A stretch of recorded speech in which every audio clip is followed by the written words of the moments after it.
நீங்க ஆனஸ்டா சொல்லுங்க, எத்தனை பேருக்கு சாவு வீட்டுக்கு போனோம்னு சிரிப்பு வந்திருக்கு, அதை மறைச்சு கை தூங்க பார்க்கலாம் பாருங்க. யாருன்னே தெரியாத ஒரு கிழவி செத்து போனா கூட கிராமமே ஒண்ணு சேர்ந்தது பாருங்க. இருக்கும் பொழுது அந்த கிழவி தண்ணி கொடுத்துருக்க மாட்டார்கள். அது மட்டும் யாருன்னு தெரியாது. போன அப்புறம் என்ன பண்ணுவாங்க, ஒரே கூட சேர்ந்து என்ன பண்றது, அழறது. அது ஆக்சுவலா வேற ஒண்ணு, அழறதுக்கு ஒரு சான்ஸ்.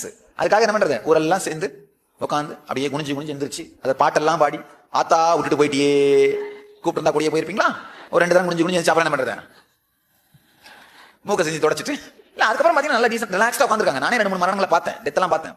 ஒரு 2 நிமிஷம் குனிஞ்சு குனிஞ்சு இடுப்பு வலிக்கும் போல இருக்கு. அப்புறம் நிம்மதியா உட்காந்துறாங்க. அப்புறம் சைலண்டா உட்காந்துட்டு, என்னாச்சு உங்க மருமக எவ்வளவு வட்டி வாங்கிட்டு வந்தா, இந்த கதையெல்லாம் பேசுறாங்க. இந்த புடவை எங்க வாங்கினேன் எல்லாம் பேசுறாங்க. அதுக்கப்புறம் என்ன பண்றாங்க, கொல்ல பக்கமா காஃபி இருக்குது போய் குடிச்சிட்டு வந்துரு எல்லாம் பண்றாங்க. யாராவது ஒரு புது ரிலேட்டிவ் வெளியூர்ல வந்தாங்க, வந்த உடனே என்ன பண்றாங்க, அவருக்கு ஷோ காமிக்கிறாங்க. மாமா விட்டுட்டு போயிட்டாங்களே பாக்கலையா. அவர் உடனே என்ன பண்றாரு, அப்படியே கட்சி வச்சுட்டு, நான் நினைக்கிறேன் உண்மையில அவங்க வர சிரிப்பு அடக்கிக்கிறாங்கன்னு நினைக்கிறேன். வெளியே தெரியாம அப்படியே கட்சி வச்சு நம்ம எல்லாம் அழறோம்னு நினைச்சு அந்த அம்மா படுத்திருந்தா அது உண்மையிலேயே போனோம் தான். இதுதான் உண்மை பாருங்க.